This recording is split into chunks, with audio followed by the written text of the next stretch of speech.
La collection la plus ancienne de mes œuvres est celle d'Alexis Perron. Ce sont les toutes premières.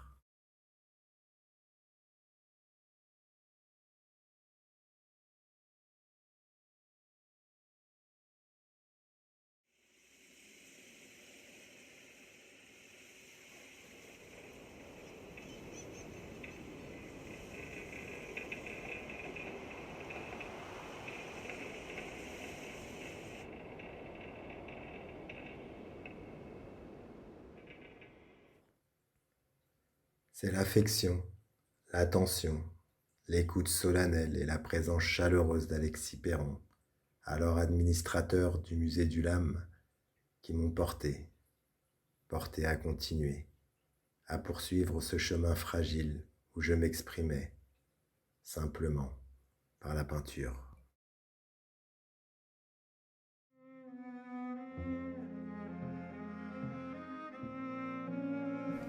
Premier Marjane, comme je l'ai connu, c'est-à-dire que sur eBay, il a mis 3 ou 4 pastels et j'ai découvert brusquement ces pastels et je me suis dit que cet homme a besoin de reconnaissance, a besoin de quelque chose, car on voit là l'étoile qui s'explose, lui qui monte à l'échelle, et c'est comme ça que je l'ai connu.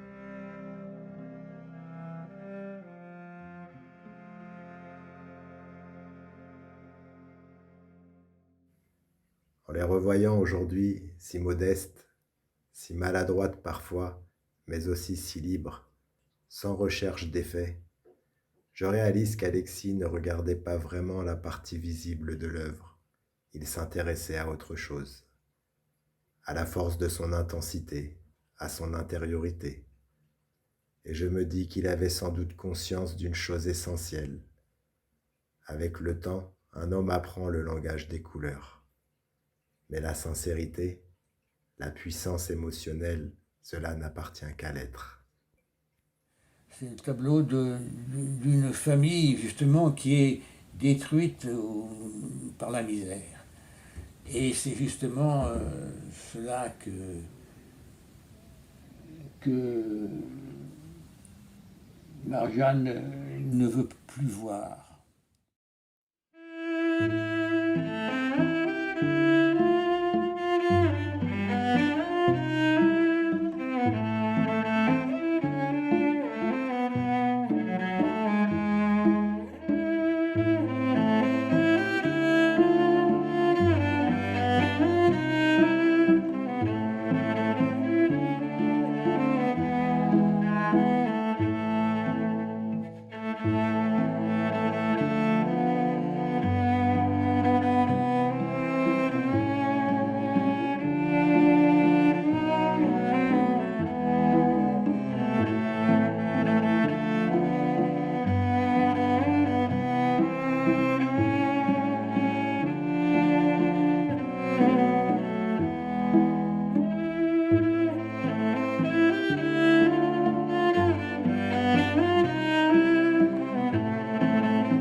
Je ne savais pas qu'au moment où je mettais simplement le meilleur de moi-même dans ces petits pastels, j'écrivais sans le savoir, jour après jour, quelque chose qui me dépassait. Je ne savais pas que se dessinait là l'histoire d'un peintre surpris de l'être, un peintre qui allait avancer sur une route inattendue, singulière, hors norme peut-être. Mais à ce moment-là, je ne faisais qu'une chose, entretenir un dialogue avec mon histoire, une histoire qui m'avait toujours échappé.